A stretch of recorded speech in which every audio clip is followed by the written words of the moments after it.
जय श्री कृष्ण। दान की महिमा। एक भिखारी सुबह सुबह भीख मांगने निकला। चलते समय उसने अपनी झोली में जौ के मुट्ठी भर दाने डाल दिए। इस अंधविश्वास के कारण कि भिक्षाटन के लिए निकलते समय भिखारी अपनी झोली खाली नहीं रखते। थैली देखकर दूसरों को भी लगता है कि इसे पहले से ही किसी ने कुछ दे रखा है। पूर्णिमा का दिन था। भिखारी सोच रहा था कि आज अगर ईश्वर की कृपा होगी तो मेरी यह झोली शाम से पहले ही भर जाएगी। अचानक सामने से राजपथ पर उसी देश के राजा की सवारी आती हुई दिखाई दी। भिखारी खुश हो गया।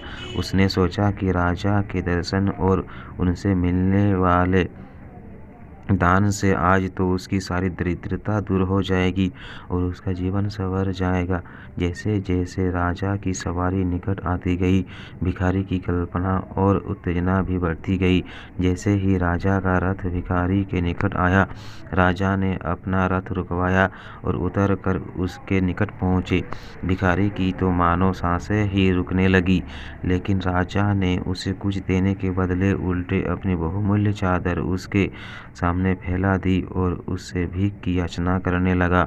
भिखारी को समझ नहीं आ रहा था कि वह क्या करे। अभी वह सोच ही रहा था कि राजा ने पुनः याचना की। भिखारी ने अपनी झोली में हाथ डाला, मगर हमेशा दूसरों से लेने वाला मन देने को राजी नहीं हो रहा था।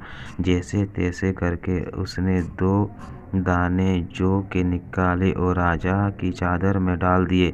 उस दिन हालांकि भिखारी को अधिक भीख मिली, लेकिन अपनी झोली में से 2 दाने जौ के देने का मलाल उसे सारा दिन रहा।